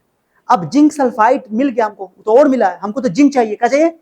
तो जिंक सल्फाइड से जिंक निकालने के लिए इस सल्फाइड को तो हटाना पड़ेगा ना, सल्फर को हटाना पड़ेगा ना, इस सल्फर को हटाना इतना आसान काम नहीं कि सल्फर को तुम हटा लोगे। तो क्या करते हैं कि जिंक सल्फाइड से डायरेक्टली जिंक निकालने के लिए बहुत ही ज्यादा खर्चा होता है। हमने तुमको पहले बोल दिया कि ये चैप्टर है, ये मेटालर्जी जो पढ़ रहे हैं, ये इसमें एक बात का ख्याल रखना कि ये इस बात पे डिपेंड करता है कि प्रॉफिट होना चाहिए, इंडस्ट्री लेवल पे काम होता है, यानी इकोनॉमिकल होना चाहिए प्रोसेस हमारा, जो भी स्टेप्स में इन्वॉल्व कर रहा है वो हमारा स्टेप इकोनॉमिकल होना चाहिए, यानी कि फायदेमंद होना चाहिए, घाटे का सौदा नहीं होना चाहिए। तो जिंक सल्फाइड से तुमने 2 प्रोसेस कर लिया और तुमको जिंक डायरेक्टली चाहिए, तो तुम सोचोगे सल्फर को अलग करते, इतना आसान नहीं है, बहुत मुश्किल काम है ये। तो क्या करते हैं कि जिंक सल्फाइड से जिंक निकालना बहुत मुश्किल है, बहुत खर्चा हो जाएगा। जिंक सल्फाइड को पहले जिंक ऑक्साइड में बदलते हैं, गर्म करो, जिंक सल्फाइड को गर्म करो और गर्म करके उसको जिंक ऑक्साइड में बदलो। गर्म करोगे तो ऑक्सीजन के प्रेजेंस में गर्म होगा। तो जिंक सल्फाइड को जब तुम गर्म करोगे ऑक्सीजन के प्रेजेंस में गर्म करोगे ना, तो जिंक ऑक्साइड बनेगा। क्या बनेगा बोलो? जिंक ऑक्साइड बनेगा। अब जिंक ऑक्साइड से ऑक्सीजन को निकालना अलग करना आसान है। तो जिंक कभी भी तुमको चाहिए मेटल, तो पहले उसको ऑक्साइड ग्रुप में ले आओ। अगर पहले से वो ऑक्साइड ग्रुप में है तो खुशी वाली बात है, नहीं समझे? तो तुमको कोई भी ओर से अगर मेटल प्राप्त करना है तो पल्वराइजेशन करने के बाद, उसका कंसंट्रेशन करने के बाद एक और स्टेप से गुजरना पड़ता है कि उसके ओर को ऑक्साइड में बदलो। किसमें बदलो? ऑक्साइड में लिखा हुआ है, conversion of concentrated ore into oxide form, उसको ऑक्साइड में बदलो ताकि ऑक्साइड से वो मेटल प्राप्त करना आसान हो। अरे समझिए, थर्ड मेटलर्जिकल स्टेप्स कौन है कि उस ओर को ऑक्साइड ओर में कन्वर्ट करना है। कन्वर्ट करने के लिए उसको क्या करना पड़ेगा? गर्म करना पड़ेगा। क्या करना पड़ेगा? ऑक्सीजन के प्रेजेंस में। अब एक चीज समझाता हूं, बहुत गजब चीज बताऊंगा, अभी ध्यान देना। क्या बोले हम? समझ आया बात को? क्या बोला? हाँ, तीसरा स्टेप क्या है? किसी भी ओर को ऑक्साइड ओर में बदलना है। ऑक्साइड ओर में अगर पहले से है तो अच्छी बात है, नहीं है तो उसको ऑक्साइड ओर में बदलेंगे ताकि ऑक्साइड से मेटल प्राप्त करना आसान होता है। अरे समझे? तो सल्फाइड ओर अगर है मेरे पास, इस सल्फाइड ओर को पहले गर्म करेंगे, किसके प्रेजेंस में? और उसको जिंक ऑक्साइड में कन्वर्ट करेंगे, जिंक ऑक्साइड में कन्वर्ट करेंगे। समझे बात मैं क्या बोल रहा हूं? तब जाकर जिंक ऑक्साइड से फिर इसमें से ऑक्सीजन को निकालेंगे और जिंक प्राप्त होगा। तो फिर एक और स्टेप होगा, जब ऑक्सीजन को हटाएंगे तो उसको बोलेंगे रिडक्शन। क्या बोलेंगे? क्योंकि ऑक्साइड में बदल दिए तो ऑक्सीजन तो उसमें है, हमको तो मेटल प्राप्त करना है, तो उसमें से ऑक्सीजन हटा करके जिंक प्राप्त करना है, तो उसको बोलेंगे रिडक्शन। चौथा स्टेप कौन है? रिडक्शन। रिडक्शन होने के बाद तुमको मेटल मिलेगा, जिंक मिल जाएगा। ऑक्सीजन का हटना रिडक्शन, ऑक्सीजन का जुड़ना ऑक्सीडेशन, याद है? तो अब जिंक मिलेगा। अब जिंक जो मिलेगा उसमें फिर भी कुछ ना कुछ अशुद्धि, बोलो, कोई अलग लेवल का अशुद्धि इसके अंदर होगा, तो उसको प्यूरिफाई करना पड़ेगा, प्यूरिफिकेशन करना पड़ेगा। ओके, तो 5वां स्टेप होगा refining of the metal, metal का रिफाइनिंग करना, तब प्योर हमको मेटल मिलेगा। ठीक है? अरे समझे? तो ये सर गर्म करना पड़ेगा। अब मेरी बात ध्यान सुना, तो अभी हम लोग कौन स्टेप पढ़ रहे हैं? तीसरा स्टेप। अरे कौन स्टेप पढ़ रहे हैं? तो जिंक सल्फाइड को जिंक ऑक्साइड बनाने के लिए ऑक्सीजन के प्रेजेंस में गर्म करना पड़ेगा। क्या करना पड़ेगा? बोलो। गर्म करने का 2 तरीका है।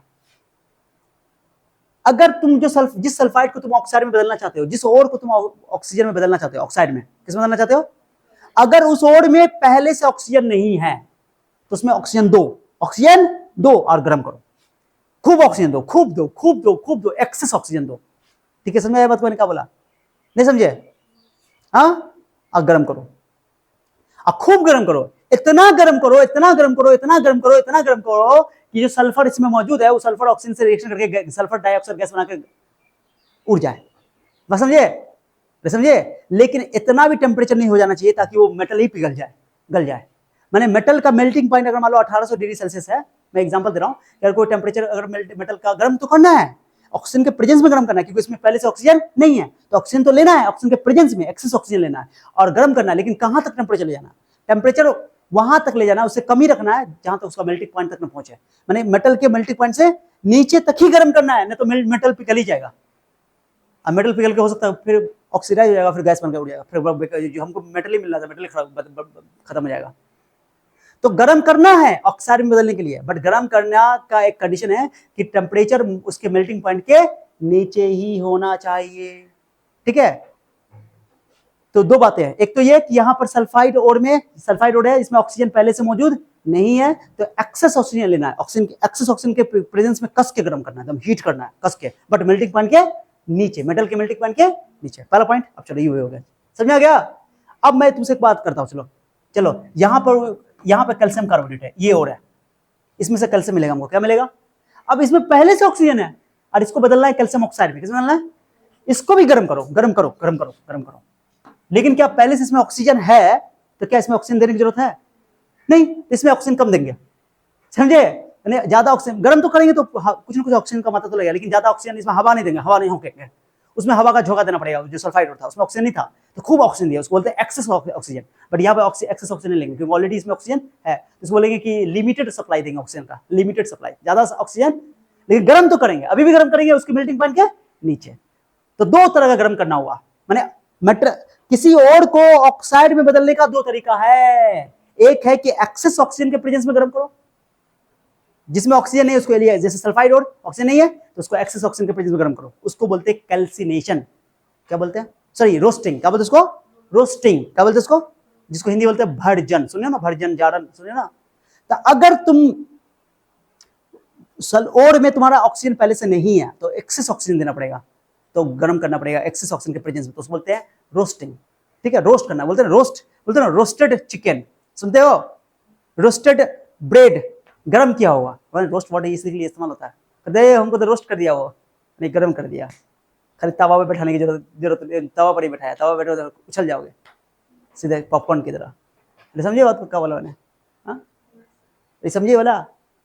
हाँ, और एक होता है जिसमें ऑक्सीजन पहले से है तो उसको ज्यादा ऑक्सीजन का सप्लाई नहीं करना, लिमिटेड सप्लाई करना है, तो उसको बोलते हैं कैल्सिनेशन। क्या बोलते हैं इसको?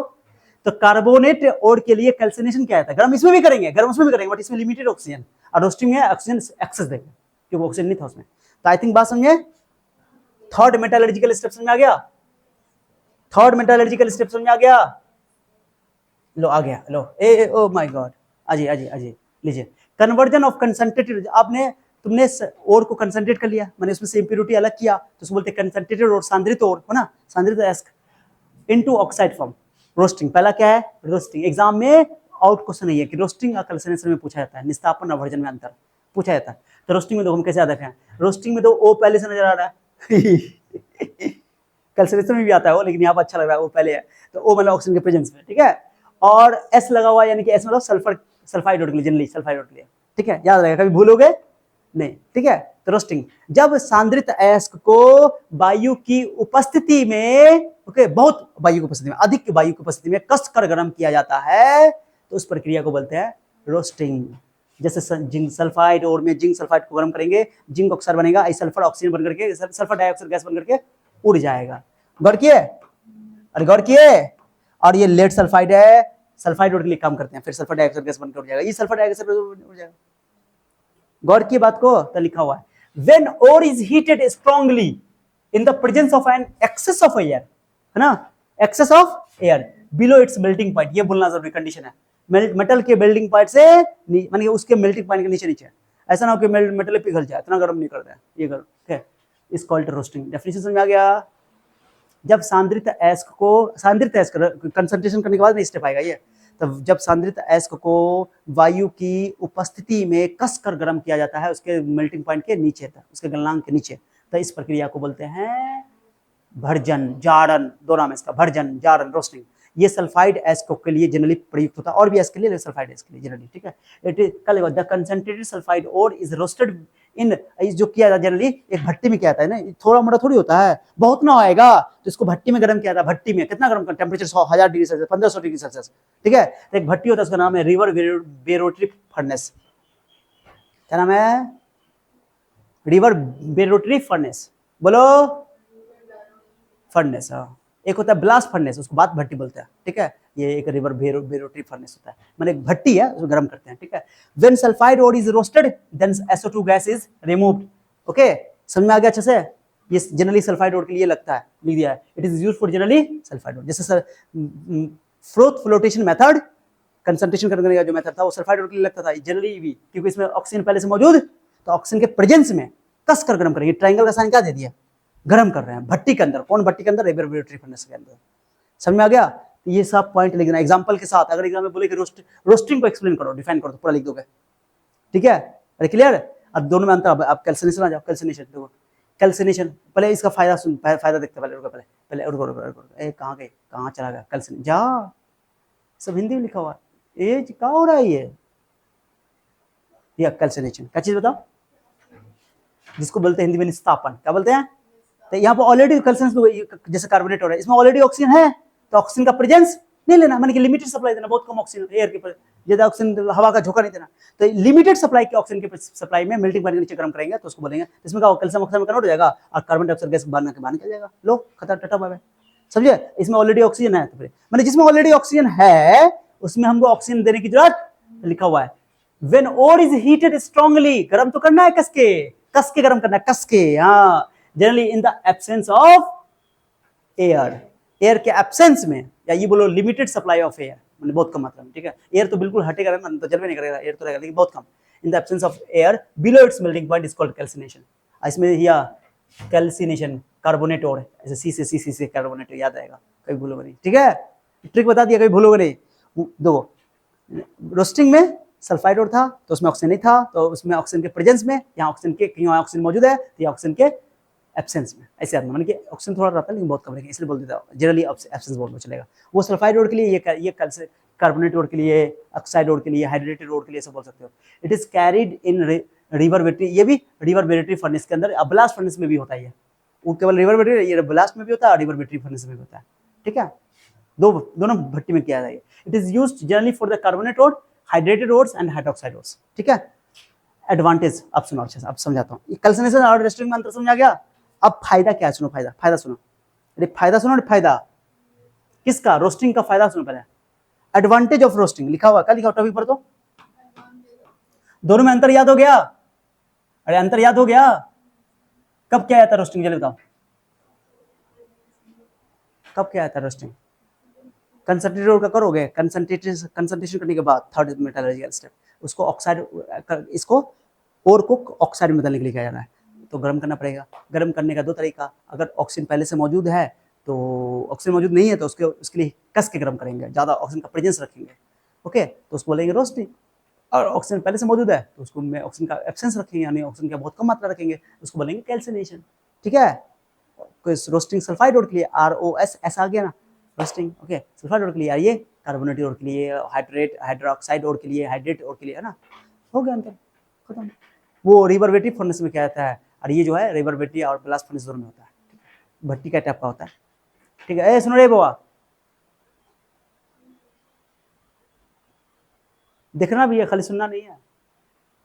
एक्सेस ऑफ आप देखो एडवांस रोस्टिंग का फायदा क्या होता है, फायदा सुनो, फायदा करने से क्या होता है, गर्म करने से क्या होता है। Excess of sulphur is removed as volatile oxide, माने सल्फर जो गर्म किए थे जिंक सल्फाइड को, जिंक सल्फाइड को गर्म किया तो सल्फर ऑक्सीजन के साथ रिएक्शन करके sulphide oxide gas, sulphur dioxide gas बनके बाहर निकल गया था। अरे निकल गया ना, गया था सल्फर डाइऑक्साइड गैस बना के बाहर निकल गया। गैस वोलेटाइल नेचर का, भाप बन करके बास बन करके उड़ जाएगा, वोलेटाइल नेचर का, ठीक है। इसलिए अब क्या होगा, क्या लिखा हुआ, the metal sulphide is converted into metal oxide.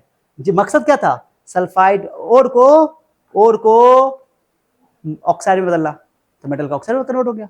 और सबसे इंपॉर्टेंट है इंप्योरिटीज, कुछ अशुद्धियां ऐसी होती है जैसे arsenic, antimony, phosphorus are removed as their volatile oxide. ये भी गर्म करने पर उसके अंदर जो थोड़ी मात्रा में अशुद्धियां हैं, ये भी वोलेटाइल नेचर का इनका ऑक्साइड है, तो ये ऑक्सीजन के साथ रिएक्शन करके ऑक्साइड बनाती है और ये भी भाप बन करके गैस बन करके उड़ जाती है, और ये भी अशुद्धियां खत्म हो जाती है, इंप्योरिटी, जो कि कंसंट्रेशन से नहीं खत्म हो सकता था, गर्म करने से। समझ में आया? मैं लिखा हुआ एग्जांपल कि आर्सेनिक का ऑक्साइड हुआ, ये भी भाप बनकर उड़ गया, एंटीमोनी का भी भाप बनकर उड़ गया, फास्फोरस का भी भाप बनकर उड़ गया। 4PbS माने कि lead sulphide, CuS, HgS partial roasting is carried out. क्या होता है पार्शियल रोस्टिंग, आगे बताता हूं। Because this sulphide ore easily convert into metal by auto reaction process, बताता हूं इसके बारे में। पहली बात समझाया, फायदा क्या हुआ इसका, पहला फायदा बताओ, सल्फर जो वोलेटाइल ऑक्साइड बनाता है वो गैस बन करके सल्फर डाइऑक्साइड के फॉर्म में निकल जाएगा गर्म करने से, रोस्टिंग करने से। दूसरा, रोस्टिंग करने से क्या होगा, सल्फाइड और मेटल के ऑक्साइड में कन्वर्ट हो जाएगा। तीसरा बात की जो उसके अंदर इंप्योरिटीज, जो वोलेटाइल नेचर की इंप्योरिटी थी, जिनका वोलेटाइल नेचर था, वो भी ऑक्साइड बन करके हो जाएगा। ये फायदा हुआ रोस्टिंग का, फायदा याद रखना, इसके बारे में बात करते हैं अभी। क्लियर हो गया? ये पार्शियल रोस्टिंग क्या होता है समझोगे, इसके बारे में फिर डिटेल से आगे बात करेंगे। पार्शियल रोस्टिंग माने कि पूरी तरह रोस्टिंग नहीं करना है, थोड़ा थोड़ा आंशिक। क्या होता है सुनो, जैसे जिंक सल्फाइड है, अरे है ये जिंक सल्फाइड है, तुमने इसको गर्म किया, क्या किया, इसको ऑक्सीजन के साथ रिएक्शन किया, खूब गर्म किया, जिंक ऑक्साइड में कन्वर्ट हो गया और ये सल्फाइड में सल्फर डाइऑक्साइड गैस बनकर निकल गया। ये तो हो गया कंप्लीट रोस्टिंग, इसको बोलते हैं कंप्लीट रोस्टिंग। लेकिन मेरी बात ध्यान सुना, एक होता है, हम लोग आगे पढ़ेंगे कॉपर का जब एक्सट्रैक्शन करेंगे, कॉपर का एक और है, उसको बोलते हैं कॉपर पायराइट। कॉपर का चीफ हो रही है कॉपर पायराइट। ओके, इसको इतना को बोलते हैं आयरन पायराइट, पूरा को बोलते हैं कॉपर पायराइट। याद है ना, बोले थे ना कि कॉपर का और है, इसमें कॉपर भी है और आयरन भी है। बच्चों को डाउट होता है, कंफ्यूजन था, लेकिन कॉपर का यानी क्या, तांबा का या इसका, ठीक है। अब इसको ऑक्सीजन के प्रेजेंस में गर्म करोगे तो ये कॉपर का ऑक्साइड बनाएगा, ठीक है, और कॉपर का सल्फाइड भी बनाएगा। इसका चिंता नहीं करो, इसका चिंता नहीं करो। सल्फाइड, कॉपर का ऑक्साइड और कॉपर का, हमको कॉपर से लेना देना है, बनता सब है। अभी कॉपर ऑक्साइड और कॉपर सल्फाइड बना ना, अभी सल्फाइड तो अभी मौजूद है ही है, गौर कर रहे हो। और यही कॉपर सल्फाइड इस कॉपर ऑक्साइड को कॉपर में कन्वर्ट कर देता है। क्या करता है बताओ? ओके, माने कि तुमको दोबारा गर्म करने की जरूरत नहीं है, ये कॉपर जो सल्फाइड है कॉपर ऑक्साइड से रिएक्शन करके कॉपर बना लेता है और कॉपर मेटल देता है। इसको बोलते हैं self reduction, auto reduction. Reduction क्यों बोला गया? क्योंकि इसके ऑक्सीजन को हटा दिया ना, ऑक्सीजन को हटा मेटल। अभी जो चौथा स्टेप करेंगे तो रिडक्शन ही ना करेंगे, तो उसमें ऑक्सीजन को हटा दिया, इसको बोलते हैं ऑटो रिडक्शन। क्या बोलते हैं इसको? हाँ, ये हो गया पार्सल रोस्टिंग, क्योंकि ये पूरी तरह से सल्फर नहीं हटा। देखो ये इसका नाम क्यों पड़ा पार्सल रोस्टिंग? क्यों पड़ा? क्योंकि ये कॉपर सल्फाइड है, ये कंप्लीटली कॉपर में कॉपर ऑक्साइड में कन्वर्ट नहीं हुआ, बल्कि कॉपर सल्फाइड भी मिला है, इसका नाम है। यहाँ इस स्टेप को बोलोगे ये पार्शियल रोस्टिंग है, पूरी तरह रोस्टिंग नहीं हुआ। रोस्टिंग होता तो पूरा का पूरा सल्फर हट जाता, बट यहाँ पर सल्फर मौजूद, यहाँ भी है और यहाँ भी है, सल्फर खत्म नहीं हुआ, इसको बोलते हैं पार्शियल रोस्टिंग। और उसमें ये पार्शियल रोस्टिंग के कारण ये जो कॉपर ऑक्साइड और कॉपर सल्फेट है, ये कॉपर सल्फाइड वापस इसके ऑक्सीजन को हटा के कॉपर दे देता है। इसको बोलते हैं ऑटो रिडक्शन, मैंने खुद से रिडक्शन कर लिया, ठीक है। ये आगे पढ़ोगे ऑटो रिडक्शन या सेल्फ रिडक्शन बोलता है। लेकिन पार्शियल रोस्टिंग किसको बोलोगे? इसको, जैसे यहाँ जिंक सल्फाइड को तुमने गर्म किया, कंप्लीट जिंक ऑक्साइड में कन्वर्ट हो गया, ये कंप्लीट रोस्टिंग हो गया। बट यहाँ पर गर्म किया तो कंप्लीट कॉपर में ऑक्साइड में कन्वर्ट नहीं हुआ, बल्कि थोड़ा सा सल्फर बचा ही हुआ। इसको बोलते हैं पार्शियल रोस्टिंग, आंशिक रोस्टिंग। भाई यहाँ पर लिखा हुआ था बात, ये लिखा हुआ था lead of sulfide, copper sulfide, HGS. Partial roasting is carried out because these sulfide ore easily convert into metal, आसानी से metal, okay, by auto reduction process। ठीक है, चलो हो गया, क्लियर हो गया।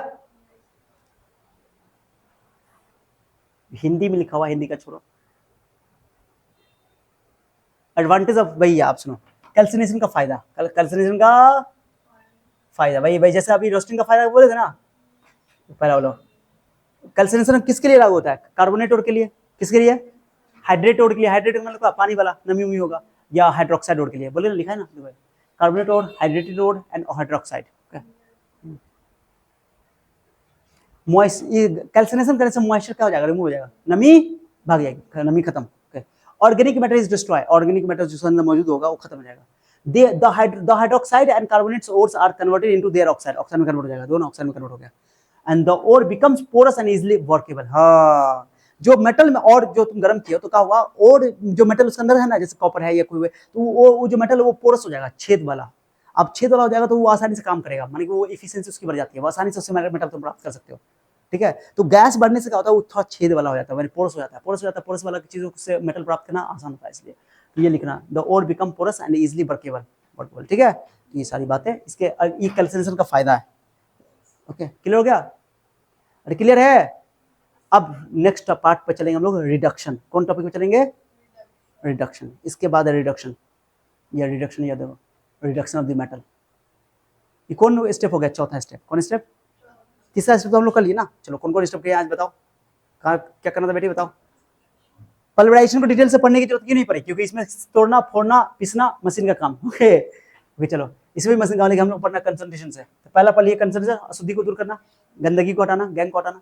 पढ़िए उसमें दो मेथड पढ़िए, physical method, chemical method. Physical method में पढ़िए gravity separation method, magnetic separation method और फ्लोरेशन मेथड। और दूसरा केमिकल मेथड ले लीचिंग, ठीक है, चलो हो गया। उसका conversion of concentrated ore into oxide form, उसके लिए रोस्टिंग और कैल्सिनेशन। रोस्टिंग और कैल्सिनेशन को याद कर लेना, बहुत इजी है। एग्जाम में क्वेश्चन तो आउट है, आउट है, आउट, आउट है, आउट है, आउट। क्वेश्चन क्या बताओ? आउट है। ए शांति की बच्ची, देखो बोलो अंतर एक बार तुम लोग लिखाओ तो खुद से देखते कौन कौन याद है, किस किस को याद है। चलो लिखाओ तो अंतर, चलो बताओ अंतर लिखाओ। पहले लिखते हैं आपका रोस्टिंग, आउट क्वेश्चन है एग्जाम में, रोस्टिंग। और बोलो बोलो, सर्व लग रहा है। हाँ, कैल्सिनेशन, कैल्सिनेशन। हाँ बोलो, हिंदी में क्या बोलते इसको? भर्जन, भर्जन, इसको बोलते हैं निस्तापन। क्या चीज बोलो, बोलो पहला पहला पॉइंट बताओ, पहला पॉइंट बताओ, पहला पॉइंट बताओ। इन द और को गर्म करना पड़ेगा, कंसंट्रेटेड और को। इसमें पहला नंबर बताओ, कंसंट्रेटेड, बोलो कंसंट्रेटेड और, मैं पूरा पूरा नहीं लिख रहा, बस इतना लिख रहा हूँ, छोड़ो कंसंट्रेटेड छोड़ो, मैं लिख रहा हूँ और इज हीटेड, बोलो और is heated, heated in the presence of in the presence of oxygen। इसमें बताओ, इसमें बताओ, बोलो ए मनोटी,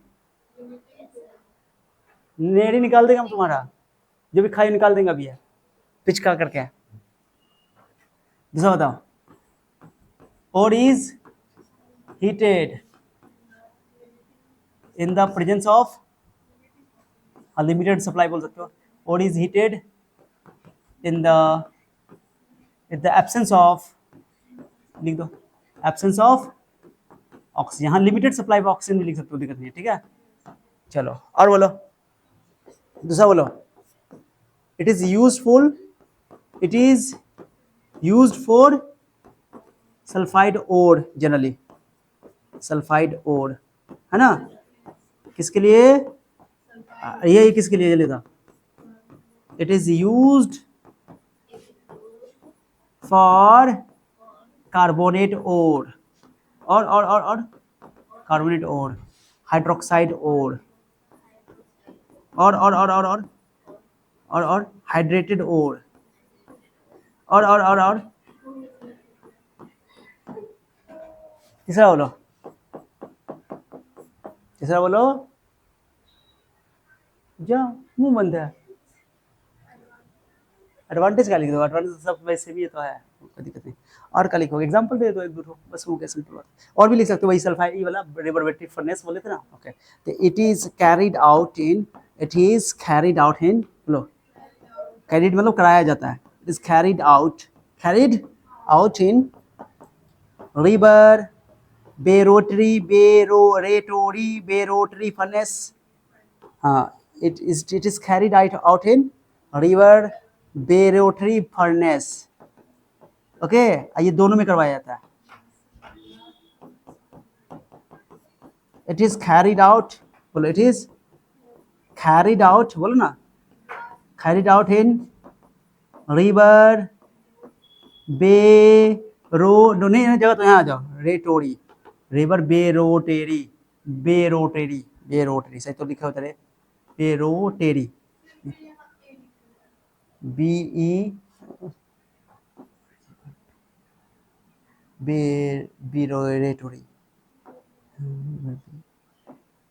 बिरेटोरी, है ना, टोरी, एंड बोलो एंड ब्लास्ट फर्नेस, कोई दिक्कत, ओके। और बोलो, चौथा बोलो, चौथा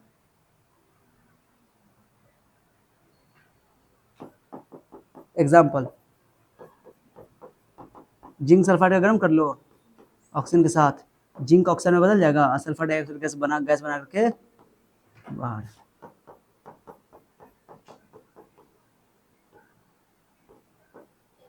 देख लो जितना चेहरा देख लो, देख लो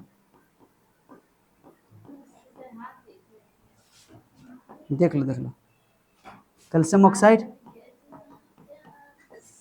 हो गया, कोई गाइस, हाँ वेरी गुड, हो गया। सो वी हैव डन, यही अंतर तुमको लिख लेना, जैसे लेगा 2-3 तो अंतर एग्जाम में रहता है दोनों में, what is the difference between roasting and calcination, तो क्या लिखोगे, ore is heated in the presence of oxygen, ore is heated in the absence of oxygen, या लिमिटेड सप्लाई भी लिख सकते हो, it is used for sulphide रोड, it is used for carbonate और हाइड्रोक्साइड एंड हाइड्रेटेड रोड। ये 2 point important है, ये लिखना, ठीक है, बाकी एग्जांपल दे देना, ठीक है, बाकी मैंने लिख दिया, ओके गाइस, नोट कीजिए इसको। आउट क्वेश्चन है, आउट, एक बोर्ड एग्जाम में भी आउट है, हाँ, ऑब्जेक्टिव भी, सब्जेक्टिव भी किसी न किसी में रहेगा। ये कहाँ से स्टार्ट किया गाइस, यहाँ से ना, एक, चलो स्टार्ट करो, बोलो एक नो, नो दो, हिंदी में लिखना है। 2 3 4 9 है, 4 5 भी ये उतारना पड़ेगा ना एग्जांपल में, डायग्राम बनाने की जरूरत नहीं है। 5 जरूरी है, 6 7 8 ये भी नहीं, नो नहीं नहीं, ये भी नहीं, ये भी नहीं, सब लिखा हुआ छोड़ना। सोचो ना कितना मेहनत लगा हुआ लिखने में। 9 10 11 12 13 14 15 16 17 18 ये जो लिखा हुआ आ रहे रिड्यूसिंग एजेंट जो रिड्यूस करते हैं। 18 19 20। Okay guys, okay okay, that's all.